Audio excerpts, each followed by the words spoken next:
13 taong gulang pa lang si Ate Jennifer noong napilitan siyang pumasok bilang prostitute. Malaki daw ang kinikita niya dito kaya naman nakapagpagawa siya ng bahay para sa kanyang pamilya. Kinsenas katapusan ay nakakapagpadala siya ng 30,000 piso hanggang 50,000 noong kalakasan ng kanyang trabaho. Pang-7 asawa na ni Ate Jennifer si Kuya Jonel ngayon. Hindi maganda ang karanasan niya sa mga nauna nitong kinasama dahil ibinebenta siya di umano sa ibang lalaki sa halagang 1,000. Ngunit bakit ngayon ay palaboy-laboy na lang sila at walang permanenteng tirahan? Ano kayang nangyari sa lahat ng kanyang pagsasakripisyo? Ating panoorin at kapulutan ng aral ang bagong kwento natin ngayon. Ito ang Kwento ng Buhay. Sabi, gusto mong kumita ng malaking pera, hindi ka na mangangalakal, hindi ka na magkakaital ng basura. Sabi ko, saan naman? Una ko pong pinasukan sa Palawan po, sa Puerto Princesa po. Saan po ako nanggaling? Beer house po yun.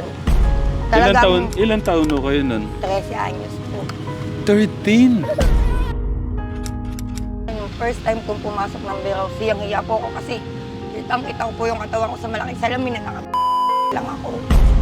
Una nga nasa na, masayaw nga po, takip-takip ko yung Kinsenas katapusan ko, nagpapadala ako kundi 50, 30,000, nagpapadala ako noon. Nung bata pa ako. So, proud po ako yan kasi marami ako naging asawa. Pampito ko po siyang asawa. Ha? Pampito ko po siyang asawa. Yung 6 nung po ko palpak para sa akin. Siram-sira sila sa akin. Kasi doon ko talaga nasabi na makarinig lang sila ng mataas na pera. Bibigay na nila ako. Sa ibang nanay, magalit man po. Hindi niyo ako masisisi kung bakit ako magagalit sa magulang. Wala siyang kwentang ina. Kasi hanggang ngayon po, nagdudusa pa rin ako. Hanggang ngayon, dapat wala ako dito, wala ako sa kalsada, dapat may bahay ako.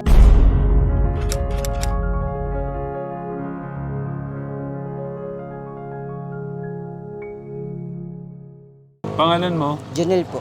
Kuya Jonel. Opo, sa si Jennifer po. Jennifer. Tapos galing kayong Cebu. Opo. Welder po ako. Welder. Carpenter po ako. Ilan taon ka na ba ngayon? 36. Kabata niya pa pala, no?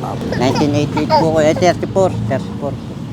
Kuya, pwedeng pakwento paano kayo napunta sa ganitong sitwasyon? Alingin ko lang po. Sige, okay lang yun, kuya. Okay, kaya naman po kami napunta sa ganitong sitwasyon. Gawa po nung panahon ko po talaga saksagan ko po ng trabaho. Hindi po ako nawawalan ng trabaho. Yeah. Siyempre po, may kalokohan tayo ng kabinataan natin. Nasasangkot tayo sa hindi dapat masangkot na gulo o ano man. Hanggang sa nangulungan po ako. Matagal din po ako nakulong. Simula po nung napangasawa ko siya, sabi ko sa Panginoon, bigyan niya lang ako ng anak na lalaki. Babaguhin ko sarili ko. Kaya awa naman po ng Diyos, tinupad naman po. Yun nga lang po, nawalan na po ako ng trabaho. Dahil po sa pandemya po natin.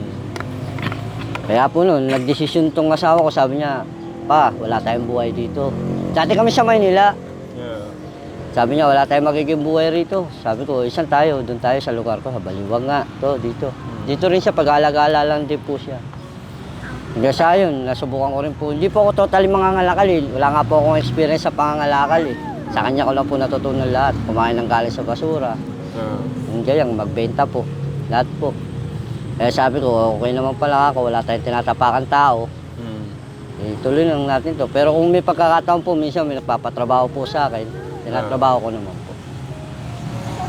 Minsan hanggang yun. Hanggang sa nagbuntis, nanganak. Ako po nagpaanak sa dalawang yan. Paano nagpanganak? Ikaw naglabas? Ako po naglabas. Bali, putol-pusod na lang po sa ospital. Putol puso. Opo. Sa ospital. Opo.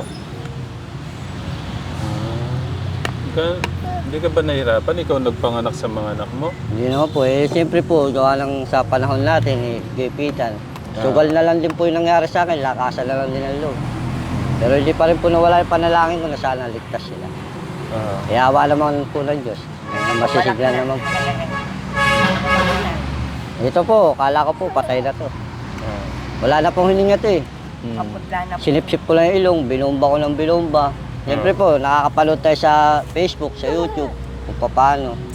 Eh kahit paano naman po, nakukuha ko naman po yung dapat gawin. Ano bang nangyari, kuya? Eh sa bahay po ng anak, biglaan po. Nangangalakal po kami noon. Eh may nadisgrasyang matanda, nalusot sa kanal, binuhat niya. Binuwad ko po. Eh yung pagbuhat niya pa lang yun, nagle-labor na po. Eh pagtungtong po ng alas 6 ng madaling araw, ng umaga na po yun, paliwanag na. Yun, sabi niya, pa, mga anak na ako, nakita ko po, pumutok na yung panubigan. Tapos kasunod na po yung bumbunan niya. Nagtatalon niya ako, hindi ko alam yung gagawin ko noon. Hanggang sa nagdesisyon ako na, sige, bahala na, sugal na lang. Sabi ko sa kanya, kaya mo ba? Lakasan mo ng loob mo. Eh, buti naman kahit pa paano, may experience siya sa ganun, sa bahay. Kaya yan, ito kami. Tinapon mo naman, nayang ka na naman eh. Indut-dut mo na naman yung kanin na naman natin eh. Alam ba ng mga magulang mo na ganito yung kalagayan niyo? Eh, mga magulang din po namin, nasa kalsada lang din po. Hanap buhay, kalakal. Minsan pumapasyal siya sa Wala nanay din niya. kayong sariling lupa, yung mga magulang niyo. Si Ate Jennifer. Jennifer ba, ate? Opo. Yung mga magulang, taga saan po kayo? Cebu din? Hindi po. Nabalitis bayan lang po. Saan po kayo, Yung nanay ko, pati yung kapatid ko po dalawa. saan po kayo nagkakilala? Lagay ko lang ito, Kapit ate. ko. Saan po kayo nagkakilala? Eh, ako po, hindi naman po siya totally ko pong asawa. Bali, meron po akong asawa. Yung sinasabi nga pong masamang trabaho, yung sa beer house po. Ang Ayun pokpok po po yung sa trabaho. madaling salita, pokpok. Pokpok. Ha? Pokpok. Yung... Yung trabaho, Trabaho ko, niya po. Pagkano yun po. ganunin ako. Dati po yun, yung hindi ko pa siya asawa.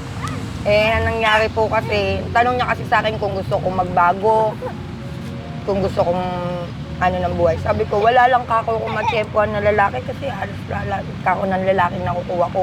Makarinig lang na 1,000, pinapayagan na akong sumama kung kani-kaninong lalaki. Sabi ko ganun. Sa akin ka, dito ka, matulog ka dito. Maya, dito ka, hindi ka naaalis. Ito ka na sa akin. Talaga, sabi ko ganun, hindi mo ako papabayaan. Baka mamaya makarinig ka lang din ako ng 1,000 na pera. Bigay mo na ako sa ibang lalaki. Sawa naman po ng Diyos, magwawalang taon na po kami ngayon. Hindi ko po narinig sa kanya yun. Lahat ng hanap buhay na kaya kong ituro sa kanya, binibigay ko. Kasi yun lang ngayon may tulong ko sa kanya kasi wala akong alam sa mga trabaho niya. Ayun, hanggang ngayon po, dapat nga po, 6 na po yung anak namin, nakunan lang ako eh. Nakunan lang po ako na nakunan eh. Pero kung di ako nakunan, 6 na po yung anak namin. Ngayon, 2 lalaki. Ito, Maganda pa po trabaho ko. maganda pa po trabaho niya noon, kaya pa namin mangupa ng bahay. Sa bahay lang ako, hindi ako sa kalsada. Hindi sa pinapalabas, lahat sila. Okay, sabi po ni Kuya, hindi ko kayo nasaktan doon. Dati ko kayong pokpok. Hindi na po. Tanggap ko na po kasi tinanggap niya naman ako ng buong buo eh, kahit na ano man ang nangyari sa akin na nakaraan ko eh. Tinanggap niya ako ng buo. Hindi siya nagkulang sa akin. Ba't ko kayo napunta sa ganong sitwasyon, ate? Eh, ako po, mahaba pong kasaysayan kasi nanggaling po ako sa broken family. Hindi pa Nagtuluyan. paano napunta ho doon sa punto na naisip niyong pumasok sa... Beer house. Oh.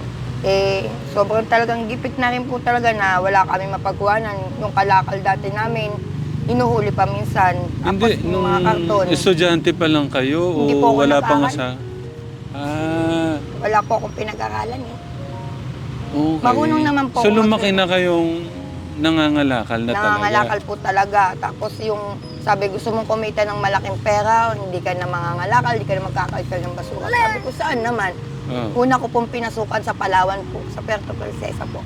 Saan po ako nanggaling? Beer house po yun. Ilan taon ho kayo nun? 13 anyos po. 13? May dapat po mayroon na po akong asawang foreigner, inayawan ko lang po siya kasi iuwi niya ako ng ibang bansa. Ayoko. Gusto ko dito lang kako ko. Gusto niya, 13 pumasok na kayo sa ganun? pagka nagkaka-raid po, tinatago ko ng mga mamasang ko. Yung mamasang kong babakla-bakla, tinatago niya na ako pagka magkakahulian na mag-raid na. Kasi Hindi. minor po ako. Oh. Bali po, naging license ko po sa Puerto Princesa po, 2 po. Isang 18 anyos ako, isang 13. May lisensya na po. Kung may bigay na upuan sa inyo. Hindi, okay lang. Kaya po yan, paulit-ulit. Ang Hanggang sa napunta po ako ng Isabela, sa Rojas, kung saan, sa Baguio Abra, nakarating din po ako. Lahat po ng beer house. Lahat po ng beer house, naranasan ko po doon na pumasok. Pero nung napadpad na uli ako dito, bumalik ako dito sa Bulacan. Eto, syempre nung binatilyo pa to, aliw-aliw, di ba? Alam niya yung aliw-aliw nga po. O, Pangailangan pinaglalaki. Opo. sumama ako sa kanya. Ano yung hindi po ba kayo natakot? Hindi po. Nung una naman po, talagang takot ako kasi syempre malayo ako sa mga yung tinuturing kong pamilya kasi meron po ako naging second na nanay pati ng tatay. Meron ako naging second nanay at tatay. At takot ako, nangangamba ako kasi baka doon na ako mamatay, doon na ako maano. Pero hindi naman po, yung mga iba din na kasama ko, mas matatagal pa pala sila sa akin. Doon, tinuturuan na lang nila ako kasi talagang nung una, nung first time kong pumasok ng Biraw, siyang-hiya po ako kasi kitang-kita ko po yung katawan ko sa malaking salamin na naka-brat panty lang ako. Kung naranasan na, masayaw nga po, takip-takip ko yung ko.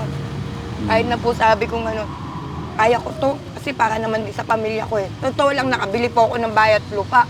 Sa Tala po, yung dating baksakan po ng mga sakit na ketong. Kabili po ako doon, nagkabalikan po yung mga magulang ko. Siyempre yung tatay ko, may bisyo, yung sa sugal, yung tongkit. Talaga pong iyang-iya ako kasi sabi ko, pati ng ganito, naranasan ko pumasok, tapos din yung pinag-aalagaan yung perang kinikita ko.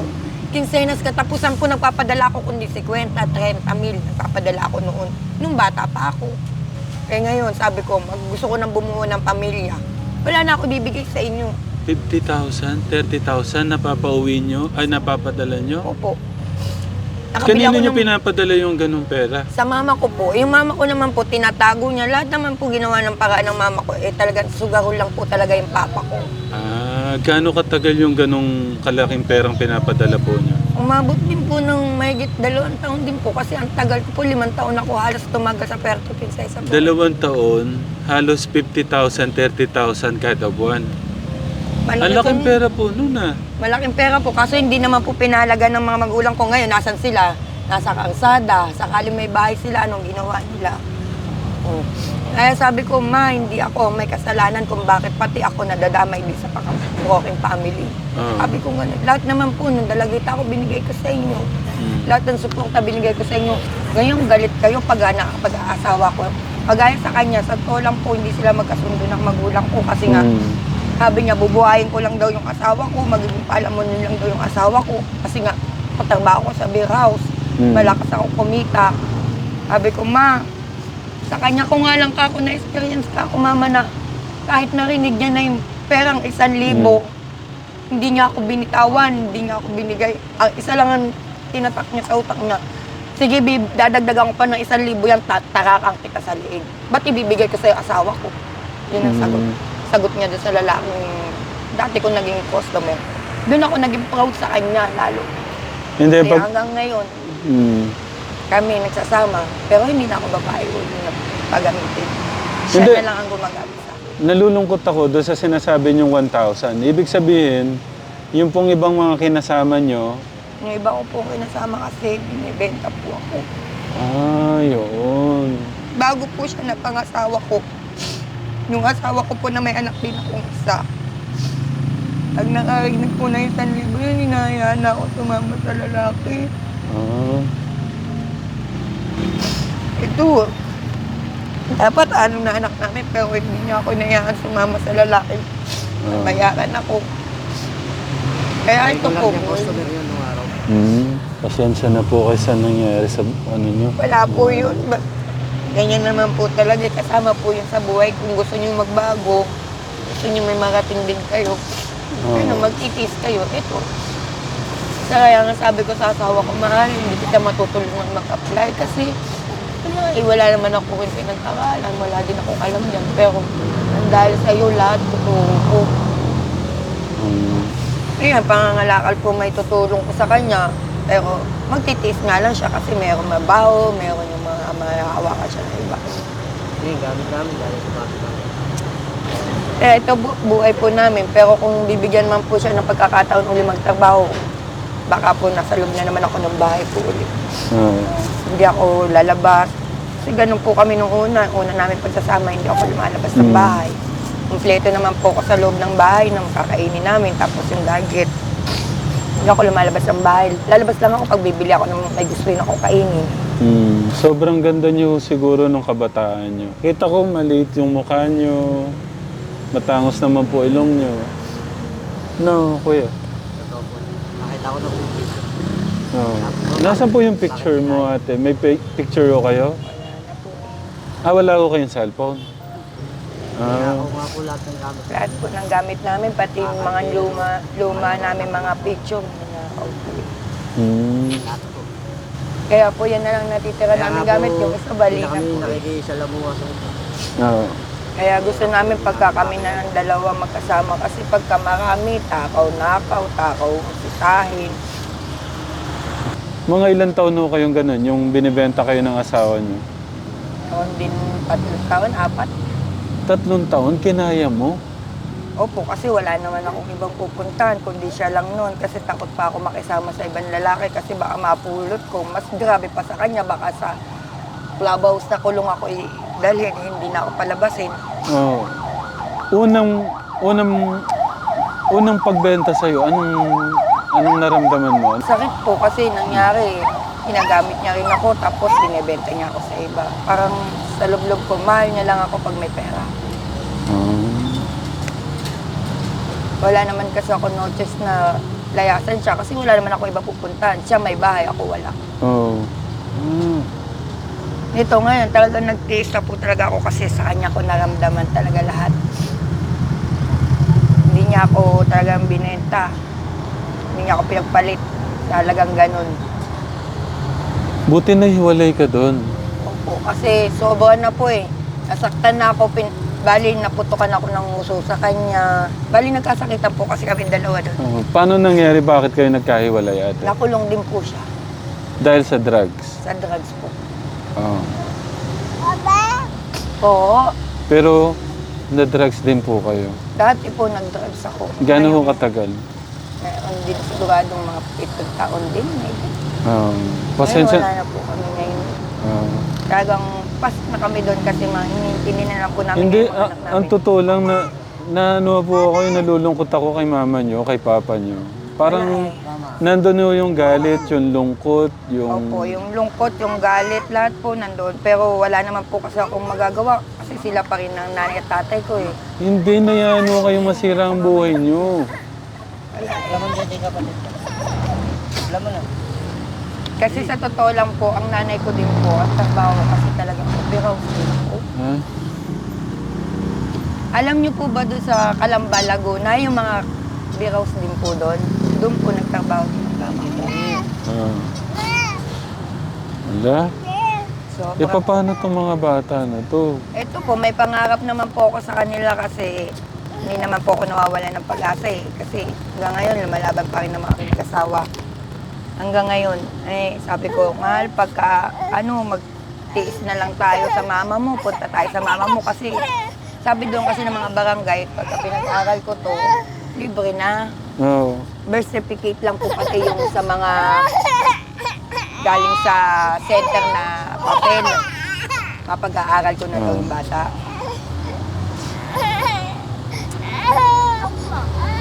Ano mo muna? Sige, padidiin mo muna. Saan ba ito? Titimpla ko po ng bago. Ay, Kaya po yan. Ngayon, ito kami. Pagka binigyan ng po siya pagkakataon na magtrabaho naman po, papasok naman po yung asawa ko niya. Masipag yung asawa ko, halos hindi na nga po yan nagbe-break time eh.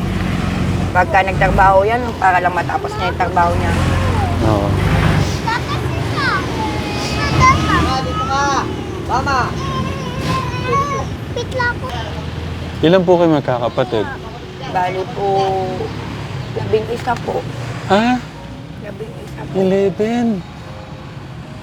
Tapos ilan nung kayong babae? Bali 5 po. Watak-watak na rin po kami. Yung iba kong kapatid, may namatay po akong kapatid na kasunod ko. Oo. May anak po, isang lalaki. Nandun sa bayaw ko. Yung ang tatay naman niya, nakakulong din. Watak-watak na po kami, pati yung kapatid kong kasunod ko, patay na po yun. Tapos yung pangatlo po. Yung pang-apat po namin na babae, nandiyan sa Novaliches kasama niya. Oo. Kumusta Yun po. lahat ng babae? Kumusta po sila? Sa lahat po ng magkakapatid na babae, yung namatay ang gustong-gusto ko. Pero yung ito ngayon na pang-apat namin na kapatid na babae, wala na po. Tulong ni. Drugs din. May asawa kasing yung sinasabing po ba yun? Drug. Pusher. Hindi naman po. May pagkaganon na rin po kasi may nahawakan silang yung may 99 pa, may 66. Hindi ko po alam yun eh. Nagbebenta po yung kapatid ko ng bawal na gamot. Oo. Lumayo ako doon kasi ayoko eh. Sabi ko, tol, nanggaling na ako dyan eh. Tapos na ako dyan. Tama na ako yan. Gusto ko tahimik na buhay naman. Oo. Sabi ko, mag-asawa ka na uli. Sabi niya gano'n. Ayoko, hanapin ko pa rin yung asawa ko na hindi ako sinasaktan. Hindi naman po kasi ako, hindi naman po nananakit sa asawa ko nun. Sobrang bait po niya sa akin. So, proud po ako yan kasi marami ako naging asawa. Pampito ko po siyang asawa. Ha? Pampito ko po siyang asawa. Yung 6 nung po ko palpak para sa akin. Sirang-sira sila sa akin. Kasi doon ko talaga nasabi na makarinig lang sila ng mataas na pera. Oo. Bibigay na nila ako. Sasama. Kung mapapanood ng mama niyo, ano yung gusto niyo sabihin kay mama niyo? Wala akong iba sasabihin sa mama ko. Masama po loob ko sa mama ko hanggang ngayon po. Kasi hindi naman ako magiging ganito kung hindi na ako pinabayaan. Lalo na yung mga ibang kong kapatid. May kapatid pa po ako nakakulong. Yung pinakabunso po namin na si Fatima, si Maria Fatima. 12 anyos po yun. Nakulong sa DWD. So lang masasabi ko naman sa kanya. So to lang kung papapiliin po ko ng magulang, mas gugustuhin ko pa ibang magulang kaysa sa kanila. Kasi ngayon, may kapatid na ako. Dapat, nanay siya, dapat tinusupil niya yung anak niya eh. Hindi eh, kasama din siya nagbibisyo. Kaya ako, maano ko man po. Naman po. Masusupil niya yung kapatid ko na malaki. Tuwa ko na sa kanya. Kahit pa paano mababawasan yung galit ko sa kanya. Pero hindi. Katuwang niya pa. Sa ibang nanay, magalit man po. Hindi niyo ako masisisi kung bakit ako magagalit sa magulang. Wala siyang kwentang ina. Kasi hanggang ngayon po, nagdudusa pa rin ako.